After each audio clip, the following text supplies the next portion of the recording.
नमस्कार, जी नेपाल न्यूजमा स्वागत छ। म श्रेया श्रेष्ठ। सुरु गरौं प्रमुख समाचारका शीर्षकहरूबाट। सरकारले भ्रष्टाचार विरुद्ध अभियान सञ्चालन गरेको प्रधानमन्त्री दाहालको भनाई। अभियानबाट केही मान्छेहरू विक्षिप्त भएको दाबी। नेपालको सद्भाव र सहिष्णुताको मौलिक विशेषतामा आक्रमण भइरहेको गृहमन्त्री श्रेष्ठको भनाई। आफ्नो पहिचान, अधिकार र विकासको निम्ति सचेत हुनुपर्ने उल्लेख। कोशी प्रदेशमा मिलेर अघि बढ्नुपर्नेमा नेकपा एकीकृत समाजवादीका अध्यक्ष नेपालको जोड। राष्ट्रलाई थप आर्थिक भार पर्ने भएकाले चुनाव गर्न नहुने जिकिर। मोरक्कोमा भूकम्पमा परि 632 जनाको मृत्यु, घटनामा 329 जना घाइते। र महिला टी20 विश्वकप एसिया क्षेत्र छनौटको उपाधि युएईले जित्न सफल। युएईद्वारा थाइल्याण्ड 6 रनले पराजित। अब समाचार विस्तारमा। प्रधानमन्त्री पुष्पकमल दाहालले सरकारले सुशासनको पक्षमा र भ्रष्टाचार विरुद्ध अभियान सञ्चालन गरेको बताउनु भएको छ। भ्रष्टाचार विरुद्ध अभियान सञ्चालन गर्दा केही मान्छेहरू विक्षिप्त भएको पनि प्रधानमन्त्री दाहालको भनाइरहेको थियो। गोर्खाको भत्चेकमा योङ कम्युनिस्ट लिग वाइसिएल नेपालको कार्यक्रमलाई आज सम्बोधन गर्ने क्रममा प्रधानमन्त्री दाहालले सुशासनको पक्षमा सरकारले अभियान सञ्चालन गरेको दाबी गर्नुभयो। जनतालाई राहत दिने र मुलुकमा सुशासन कायम गर्ने अभियानमा सरकार रहेको उहाँको भनाइरहेको थियो। सरकारले मुलुकमा देखा परेको आर्थिक सङ्कट समाधान गर्नका लागि निजी र सार्वजनिक क्षेत्रलाई परिचालन गर्ने नीति लिएको र त्यो काम आफू प्रधानमन्त्री भएदेखि नै थालिएको दाहालले बताउनुभयो। सरकारले मिटर ब्याज पीडित र लघुवित्त पीडितका पक्षमा पनि काम थालिएको उहाँको तर्क रहेको छ। त्यस्तै राजनीतिक परिवर्तनबाट प्राप्त उपलब्धि विरुद्ध प्रहारको प्रयास भएको पनि प्रधानमन्त्री दाहालको भनाइरहेको थियो। माओवादी केन्द्रलाई पुनः जनताको पार्टीका रूपमा स्थापित गर्दै परिवर्तनका उपलब्धि बनाउनु पर्नेमा उहाँको जोड रहेको छ। प्रधानमन्त्री दाहालले आगामी चीन भ्रमणले नेपालको विकास र देशको उत्तरी क्षेत्रका नाका खोल्ने लगायतका एजेन्डा रहेको बताउनुभयो। उपप्रधान एवं गृहमन्त्री नारायण काजी श्रेष्ठले नेपालको विविधता बीचको एकता, सद्भाव र सहिष्णुताको मौलिक विशेषतामा आक्रमण भइरहेको बताउनु भएको छ। आज ज्यापु महागुठीको चौथो राष्ट्रिय महाधिवेशनलाई काठमाडौँमा सम्बोधन गर्दै उहाँले यस्तो बताउनु भएको हो। उहाँले विविधताको बीच एकता, सद्भाव र सहिष्णुताको हाम्रो मौलिक परम्परा र संस्कृतिमाथि आक्रमण गर्ने कुनै खेल नेपालमा फस्टाउन बढ्न दिन नहुने बताउनुभयो। आफ्नो पहिचान, अधिकार र विकासको निम्ति सचेत हुनुपर्ने बताउनुभयो। उहाँले प्राप्त भएको उपलब्धिको रक्षा गर्दै थप अधिकारको निम्ति अघि बढ्नुपर्ने बताउनुभयो। उहाँले आज जातीय, भाषिक र धार्मिक एकताको सट्टा सद्भाव र सहिष्णुताको सट्टा विभिन्न नाममा द्वन्द्व फैलाउने, विग्रह फैलाउने खतराहरू पनि देखिएको दाबी गर्नुभयो। गृहमन्त्री श्रेष्ठले समृद्धिको कार्यभार पूरा गर्न सरकारले अहिले सुशासन, समृद्धि र सामाजिक न्यायलाई आफ्नो कार्यभारको मूल मन्त्र बनाएको उल्लेख गर्नुभयो। उहाँले सरकारले भ्रष्टाचार विरोधी र दण्डहीनता विरोधी ठूला अभियान सञ्चालन गरेको बताउनुभयो। संघीय मामिला तथा सामान्य प्रशासन मन्त्री अनिता देवीले यस वर्षको हरितालिका तीजलाई सामाजिक सद्भाव कायम राख्ने गरी मनाउन आग्रह गर्नुभएको छ। आगामी असोज 1 गतेको हरितालिका तीज पर्वलाई मध्यनजर गर्दै उहाँले तीजको मौलिकता र सामाजिक सद्भावलाई ख्याल गर्दै सो पर्व मनाउन सबै नारीहरूलाई आग्रह गर्नुभएको हो। आज काठमाडौँमा आयोजित तीज तथा सौन्दर्य सम्मान कार्यक्रममा बोल्दै मन्त्री देवीले देश र जनताका लागि योगदान दिने नारीहरूलाई सम्मान गर्ने कार्यलाई असल कार्यको संज्ञा दिँदै त्यसलाई निरन्तरता दिनुपर्ने आवश्यकता पनि औल्याउनुभयो। त्यस अवसरमा मन्त्री देवीले तीजले माइती र चेली बीचको सम्बन्धलाई अझै आत्मीय बनाउने भएकाले पनि यस पर्वको विशेष महत्त्व रहेको बताउनुभयो। कार्यक्रममा सामाजिक क्षेत्र योगदान पुर्याएका 9 जना नारीलाई सम्मान गरिएको थियो। नेकपा एकीकृत समाजवादीका अध्यक्ष माधव कुमार नेपालले कोशी प्रदेशमा मिलेर अघि बढ्नुपर्नेमा जोड दिनुभएको छ। आज काठमाडौँमा एकीकृत ट्रेड युनियन महासंघ नेपालले आयोजना गरेको कार्यक्रममा अध्यक्ष नेपालले वर्तमान परिस्थितिमा कोशीमा मिलेर वा चुनावमा जानुपर्ने अवस्था देखिएकाले मिलेर अघि बढ्न उत्तम हुने जिकिर गर्नुभयो। उहाँले चुनाव नै भए पनि गठबन्धनलाई फाइदा पुग्ने भए पनि राष्ट्रलाई थप आर्थिक भार पर्ने भएकाले चुनाव गर्न नहुनेमा जोड दिनुभयो। अध्यक्ष नेपालले अहिलेको निर्वाचन प्रणालीका कारण बेला बेलामा समस्या देखिने गरेको भन्दै त्यसका कारण अहिले कोशीमा सभामुख र उपसभामुख नै पद छाड्नुपर्ने अवस्था आएको उल्लेख गर्नुभयो। उहाँले पार्टी अघि बढाउने कुरामा एमाले र केपी ओली प्रविधि समस्या भएको भन्दै त्यस्तो प्रविधिलाई नपन्छाएसम्म गठबन्धन र राजनीतिक अघि बढ्न नसक्ने तर्क गर्नुभयो। पार्टी अगाडि बढ्ने कुरामा सबभन्दा ठुलो समस्या अहिले को भएको छ? व्यवहारमा हेर्नुहोस् त, कसैले भन्लान् काङ्ग्रेस भएको छ, काङ्ग्रेस भएको छ, उसलाई हेर्नुहोस् त्यस्तो भएको छ। अनि केपी र उसको पार्टी समस्या नभएर अनि त्यसलाई हामीले नपन्छाएर त्यो प्रविधिका विरुद्धमा नजुधेर अनि न सङ्गठन तपाईँहरूको अगाडि बढ्छ, न राजनीति हाम्रो अगाडि बढ्छ, न राजनीति अगाडि बढ्ने, न सङ्गठन अगाडि बढ्ने, न आन्दोलन अगाडि बढ्ने स्थिति हुन्छ। यो यथार्थ कुरालाई बिर्सेर अनि त्यसपछि चाहिँ अब अरू कुरा गरेर चल्ने कुराको कुनै अर्थ छैन। अहिले हामीले यो गठबन्धन बनाएका छौँ र सबै ठाउँमा गठबन्धन सरकार बनाउने सिलसिलामा अहिले कोशीमा सुन्नुभयो तपाईँले कि अस्तिको सरकार यस बिचमा कतिवटा सरकार बनिसक्यो। एउटा मुख्यमन्त्री थिए, उनले राजीनामा दिए, फेरि चाहिँ त्यसपछि राजीनामा दिइसकेपछि अर्को सरकार बनाउन समस्या भयो, अर्को बन्यो, फेरि त्यो ढल्यो, फेरि अर्को बन्ने, यही सिलसिलामा कतिसम्म चल्ने हो? कारण के हो भने हाम्रो निर्वाचन प्रणाली। अनि निर्वाचन प्रणालीमा प्रत्यक्ष निर्वाचन पनि छ, समानुपातिक पनि छ। फेरि सङ्ख्या कस्तो भइदियो भने दुईटै मिल्दाखेरि बराबरै छ, उसको पनि उत्तिकै सङ्ख्या पुग्दो रहेछ, यता पनि उत्तिकै सङ्ख्या पुग्दो रहेछ। अनि सङ्ख्या बराबरी भइसकेपछि जो मान्छे मूल बन्छ, जसलाई भन्छ सभामुख, अब जसको पक्षको मान्छे उसको सङ्ख्या त घट्ने हो। अनि सभामुखैबाट मान्छे भागाभाग भइरहेछ। त्यो लियो भने हाम्रो सङ्ख्या घट्ला भनेर अर्को लियोस्। अनि सभामुखले राजीनामा दिएपछि उपसभामुखले पनि राजीनामा दिएर भाग्ने स्थिति भइरहेछ। किन उपसभा जसले चेयर गर्छ, जसले अध्यक्षता गर्छ, उसले भोट अन्तिम बेलामा दिन पाउँछ, बराबरी भयो भने। अब उसको भोटै काउन्ट भएन भने बराबरी हुँदैन। अब यो सबैले गर्दाखेरि त्यहाँ जटिलता खडा भएको छ। त्यो जटिलतालाई हल गर्ने भनेको दुईवटा उपाय छ, कि मिलेर जानु, कि कसैलाई साथ दिनु, कि त चुनावमा जानु। हामीलाई त फरक पर्नेवाला छैन, किन हाम्रो साथीहरूको हिसाब के छ भने चुनाव भयो भने पनि हाम्रो पार्टीलाई फाइदै हुन्छ। अहिले हामीसँग त्यहाँ 4 सिट छ, त्यो सिट सङ्ख्या बढेर हामीले दोब्बर तेब्बर ल्याउन सक्छौँ भन्ने विश्वास पनि छ। अरू पार्टीहरूको सातो गएको छ, यत्रो ठुलो सङ्ख्या छ, 40वटा सिट जितिएको छ, अर्कोचोटि त 20 भन्दा पनि बढ्दैन भनेर डराइरहेका छ। कोही पार्टीको 29वटा सिट छ, अब चुनाव भयो भने त्यो पनि आउँदैन भनेर डर पनि छ। अब अरूलाई त डर होला। अब हामी त त्यो बेलामा हामीले जति सिट लिनुपर्ने थियो लिन सकिएन, उठ्नुपर्ने थियो उठ्न सकिएन।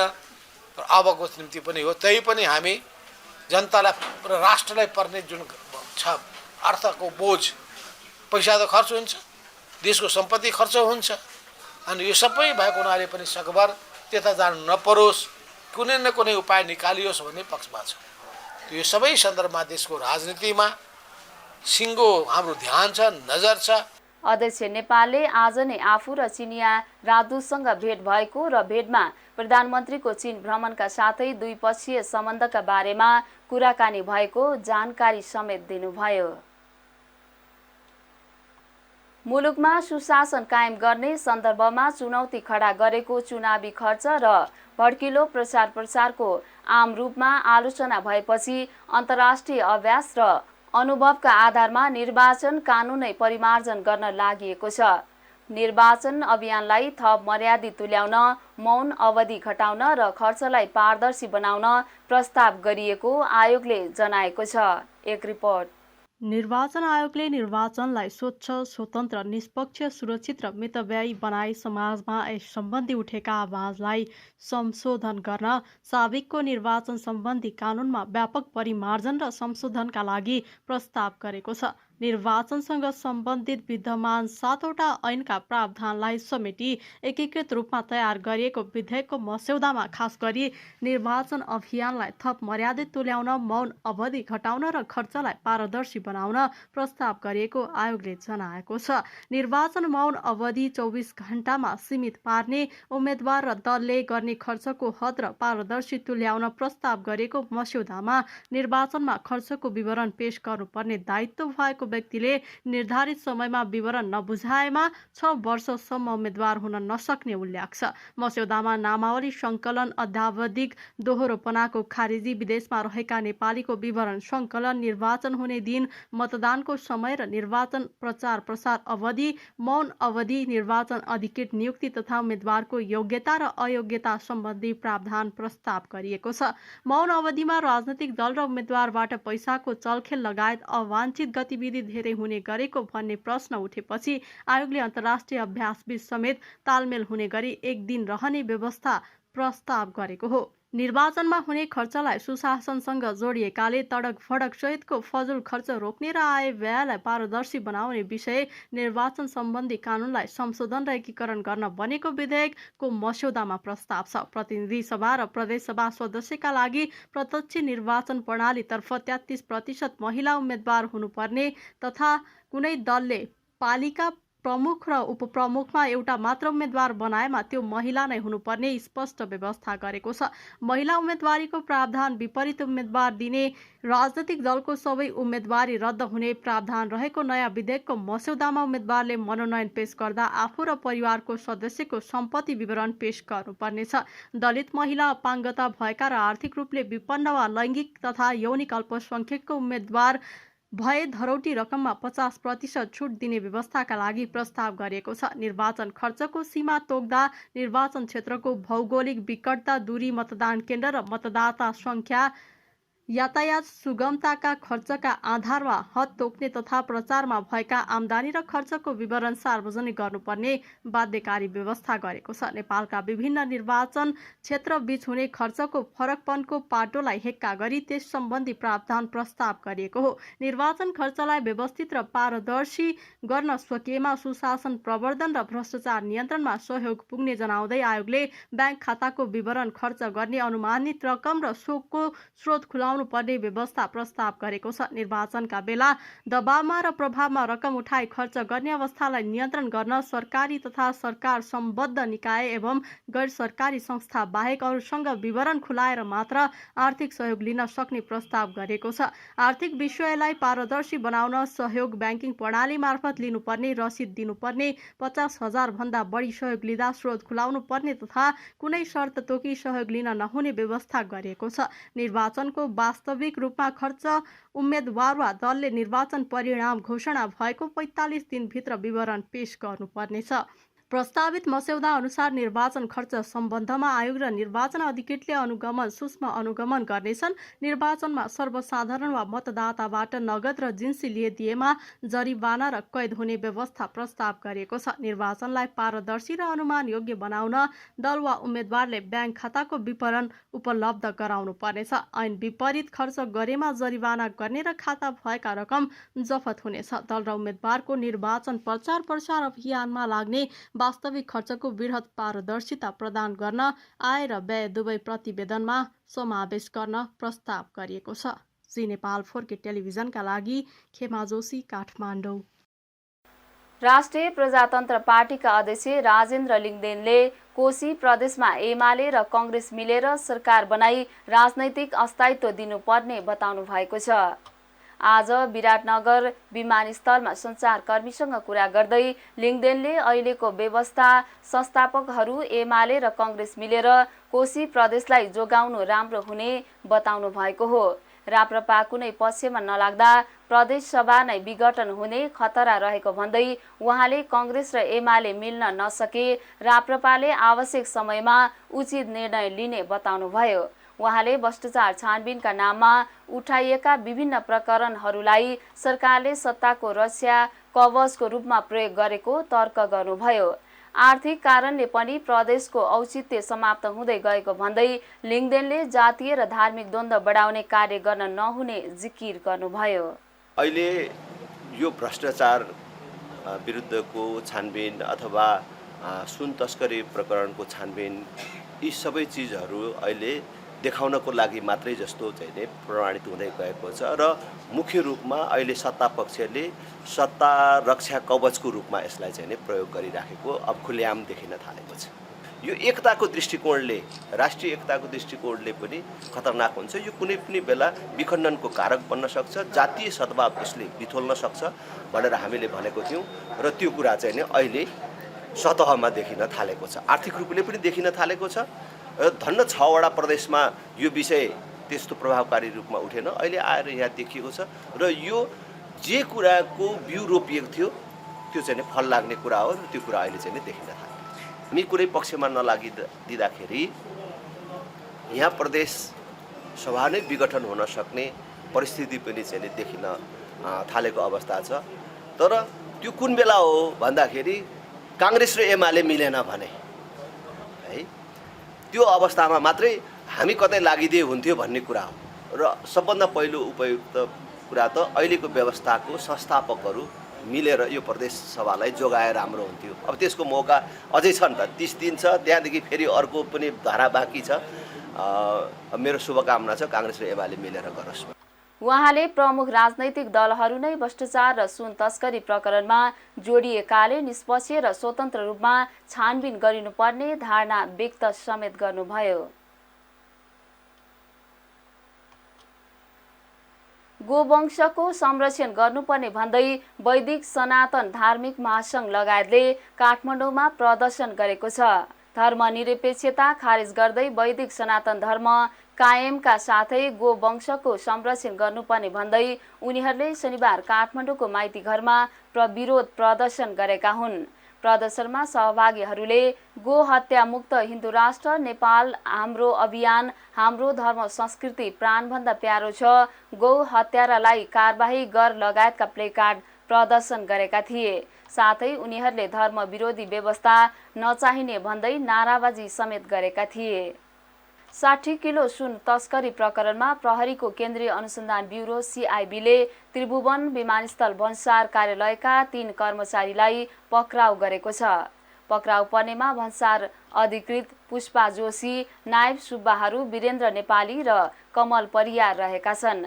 ब्रेक सूमा लुकाएर गरिएको सुन तस्करी प्रकरणमा अनुसन्धानका लागि उनीहरूलाई शुक्रबार पक्राउ गरिएको CIBकी निर्देशक AIG किरण बज्राचार्यले जानकारी दिनुभयो। त्रिभुवन विमानस्थल भन्सार कार्यालयबाट बाहिरिएको सुन 2 साउनमा प्रहरीले सिनामङ्गल क्षेत्रबाट नियन्त्रणमा लिएको थियो। स्कुटरको ब्रेक सूमा लुकाएर ल्याएको सुन ब्रेक सूबाट निकालेर गाल्दा 60 किलो भन्दा केही बढी भएको खुलेको थियो। CIBले यो प्रकरणको अनुसन्धान अन्तिम चरणमा पुर्याएको छ। यही हप्ताभित्र अनुसन्धान सकेर जिल्ला सरकारी वकिल कार्यालयमा राय सहितको प्रतिवेदन बुझाउने CIBको तयारी रहेको छ। बाँकेको कोहलपुरमा बस दुर्घटनामा मृत्यु हुने 7 जनाको शनाखत भएको छ।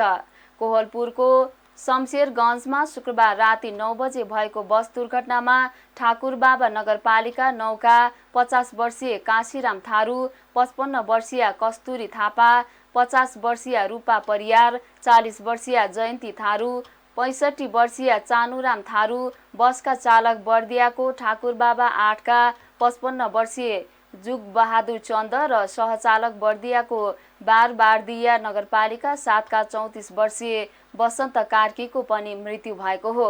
जिल्ला प्रहरी कार्यालय बाँकेका अनुसार दाङबाट बर्दियातर्फ आउँदै गरेको ना 7 ख 2321 नम्बरको बस बाँकेको शमशेरगञ्जमा रोकिराखेको ना 8 ख 6405 नम्बरको ट्रकमा ठोकिएको थियो। बस दुर्घटनामा करिब 30 जना घाइते भएका छन्। घाइतेमध्ये 1 दर्जनको अवस्था गम्भीर रहेको बताइएको छ। घाइतेहरूको बाँकेको कोहलपुर मेडिकल कलेजमा उपचार भइरहेको प्रहरीले जनाएको छ। बर्दियाको बेतनी सामुदायिक वन उपभोक्ता समितिका उपभोक्ता बस रिजर्भ गरेर दाङको थारू सङ्ग्रहालय भ्रमण गरी फर्किने क्रममा राप्ती सोनारी गाउँपालिका 8 को जङ्गल क्षेत्रमा दुर्घटना भएको हो। मोतिहारी अम्लेखगञ्ज पेट्रोलियम पाइपलाइन परियोजना अन्तर्गत दोस्रो चरणको काम तीव्र गतिमा अगाडि बढेको छ।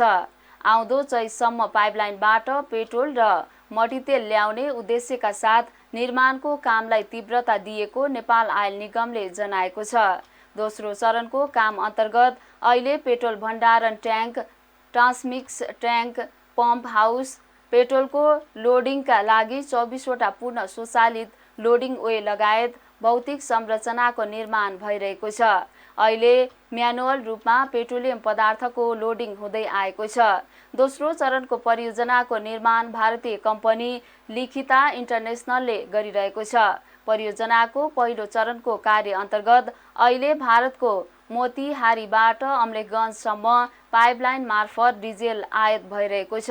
दोस्रो चरणमा पाइपलाइनबाट पेट्रोल र मट्टितेल आयात गर्ने लक्ष्य रहेको निगमको अम्लेखगञ्ज डिपोका प्रमुख विनित मणि उपाध्यायले बताउनुभयो। भुटानको रोयल भुटान एयरलाइन्स डुक एयरले पोखरा अन्तर्राष्ट्रिय विमानस्थलबाट व्यावसायिक उडान भरेको छ। भुटानको राजधानी थिम्पू स्थित पारो विमानस्थलबाट चालक दलका सदस्य र 3 यात्रुसहित आएको डुक एयरलाई पोखरा अन्तर्राष्ट्रिय विमानस्थलमा स्वागत गरिएको थियो। उक्त जहाजले 42 यात्रु बोकेर थिम्पू गएको हो। पोखरा अन्तर्राष्ट्रिय विमानस्थल सञ्चालनमा आएको 8 महिनापछि पहिलो पटक अन्तर्राष्ट्रिय व्यावसायिक उडान भएको पोखरा विमानस्थलले जनाएको छ। गत पुस 17 गते अङ्ग्रेजी नयाँ वर्षको पहिलो दिन पोखरा विमानस्थलको उद्घाटन गरिएको थियो। भारत, नेपाल र भुटान घुम्ने गरी आएका अमेरिकी पर्यटक डुक एयर चार्टर गरी थिम्पू पुगेका हुन्। पोखरा अन्तर्राष्ट्रिय विमानस्थल सञ्चालनमा आए पनि नियमित रूपमा अन्तर्राष्ट्रिय उडान अझै हुन सकेको छैन। भक्तपुरमा मोटरसाइकल दुर्घटना हुँदा 1 जनाको ज्यान गएको छ। दुर्घटनामा 2 जना घाइते भएका छन्। गैराती सूर्य विनायक नगरपालिका 8 आदर्श भक्तपुर फ्युल सेन्टर नजिक 2 वटा मोटरसाइकल ठोकिएर दुर्घटना हुँदा काभ्रे बनेपाकी 25 वर्षकी नबिना काफ्ले घिमिरेको ज्यान गएको हो। दुर्घटनामा नबिनाका श्रीमान किरण घिमिरे र ओखलढुङ्गाको सुनकोशी गाउँपालिका वडा नम्बर 4 घर भई भक्तपुरको नलिनचोक बस्ने हिरा बडाल घाइते हुनुभएको छ। घाइते दुवै जनाको मध्यपुर थिमी अस्पतालमा उपचार भइरहेको जिल्ला प्रहरी परिसर भक्तपुरले जनाएको छ। नेपालमा आत्महत्याको दर बढ्दो रूपमा रहेको प्रहरीको तथ्याङ्कले देखाएको छ। आर्थिक वर्ष 2075-76 देखि 2079-80 सम्मको तथ्याङ्कलाई हेर्दा आत्महत्याको दर बढिरहेको देखिन्छ। प्रहरीको तथ्याङ्कमा किशोर अवस्थामा महिला र प्रौढ अवस्थामा पुरुषले बढी आत्महत्या गर्ने गरेको देखिन्छ। 2075 सालमा 5785 जनाले आत्महत्या गरेकोमा 2076 सालमा 6252 जनाले आत्महत्या गरेको तथ्याङ्क रहेको छ। 2075 साल भन्दा 2076 सालमा 467 जना बढीले आत्महत्या गरेको देखिन्छ। कोरोना महामारीको बेला 2077 सालमा अझ बढी 7141 जनाले आत्महत्या गरेको प्रहरीको तथ्याङ्क रहेको छ। 2078 सालमा आत्महत्या केही घटेको देखिन्छ। प्रहरीको तथ्याङ्क अनुसार 2078 सालमा 6830 जनाले आत्महत्या गरेका छन्। यस्तै 2079 सालमा 6993 जनाले आत्महत्या गरेको तथ्याङ्क रहेको छ। किशोर अवस्थामा महिला र प्रौढ अवस्थामा पुरुषले बढी आत्महत्या गर्ने गरेको प्रहरीको तथ्याङ्कले देखाएको छ। अमेरिका पठाइदिने भन्दै मानव बेचबिखन गर्ने गिरोहका नायकी पक्राउ परेका छन्। नेपाली मूलका अमेरिकी नागरिक हस्त गौतमलाई गएको बुधबार रूपन्देहीबाट पक्राउ गरिएको प्रहरीको मानव बेचबिखन अनुसन्धान ब्युरोले जनाएको छ। प्रहरीका अनुसार उनको समूहले 2 करोड भन्दा बढी ठगी गरेको पाइएको छ। गौतमले अमेरिकामा बस्ने वर्षौंदेखि नेपालमा मानव तस्करीको धन्दा चलाउँदै आएको प्रहरीले जनाएको छ। उनी नेतृत्वको गिरोहले नेपाली नागरिकहरूलाई UAE, Thailand, Philippines, Singapore, Hong Kong लगायत देशहरूमा पुर्याएर राहदानी, मोबाइल समेत जफत गरी ठूलो मात्रामा पैसा माग्ने गरेको पाइएको छ। गौतमले अहिलेसम्म 200 नेपाली नागरिकहरूलाई अमेरिका पठाइसकेको बयान प्रहरीलाई दिएका छन्। उनीमाथि मानव बेचबिखन, ओसार पसार तथा सङ्गठित अपराध मुद्दा दर्ता भएको छ। अब अर्थ समाचार। नेपाल राष्ट्र बैंकले 10 अर्ब बराबरको विकास ऋण पत्र निष्कासन गर्ने भएको छ। सरकारको तर्फबाट आन्तरिक ऋण उठाउन राष्ट्र बैंकले 6 वर्ष अवधिको विकास ऋण पत्र 2086 झ निष्कासन गर्न लागेको हो।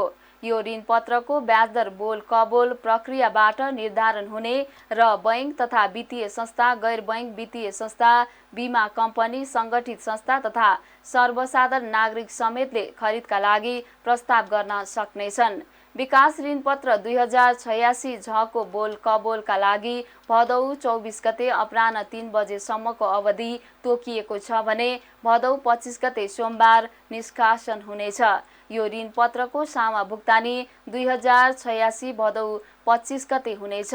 ब्याजको भुक्तानी वर्ष अवधि रूपमा हुने र आर्जित ब्याजमा कर लाग्ने राष्ट्र बैंकले जनाएको छ।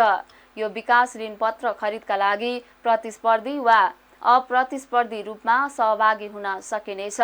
प्रतिस्पर्धी बोलवालालाई कुल निष्कासित रकमको 85% अर्थात् 8 अर्ब 50 करोड, अप्रतिस्पर्धी बोलवालालाई 15% अर्थात् 1 अर्ब 50 करोड बराबरको ऋण पत्र छुट्याइएको छ। यो ऋण पत्रको दोस्रो बजार कारोबार नेपाल स्टक एक्सचेन्ज लिमिटेड मार्फत हुने राष्ट्र बैंकले जनाएको छ। अब अन्तर्राष्ट्रिय समाचार।